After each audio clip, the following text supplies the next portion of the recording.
Hi, this is Jeffrey Kurt Financial Group. Today is Monday, December 15, 2025. Last week we had a jam-packed week of events and news.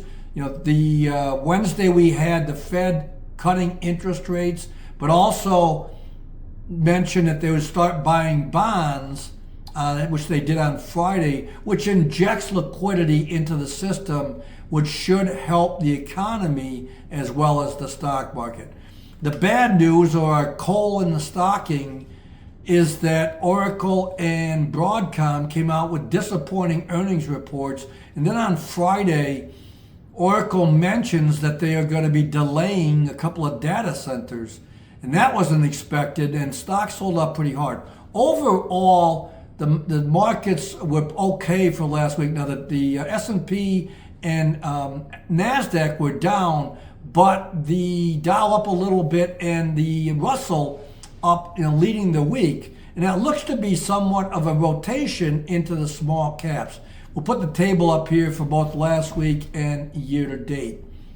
Looking forward, this is the last full trading week of the year. On Christmas, we'll have a holiday, and then New Year's, we'll have that off as well. So the last full week, got a bunch of stuff going on. Non-farm payrolls for November is going to be out tomorrow. CPI on Thursday.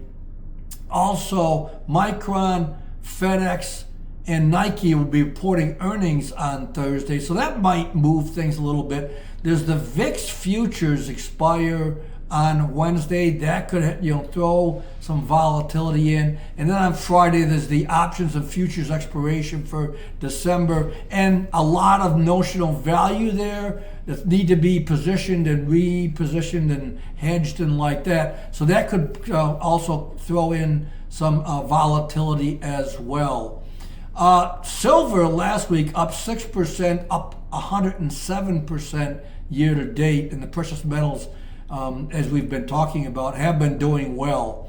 And I'll leave this last statistic is that since October 12th, the U.S. equity ETFs have been averaging an inflow of $5.5 billion per day.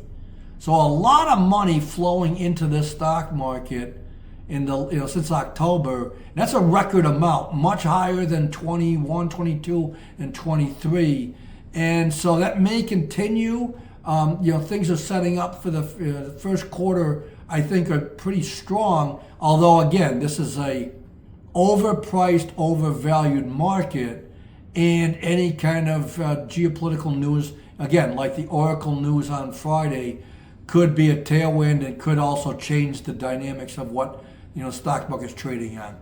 Thank you for listening. Be back on Wednesday. Please like, share, subscribe, and send along any questions, comments. Thank you again. Goodbye.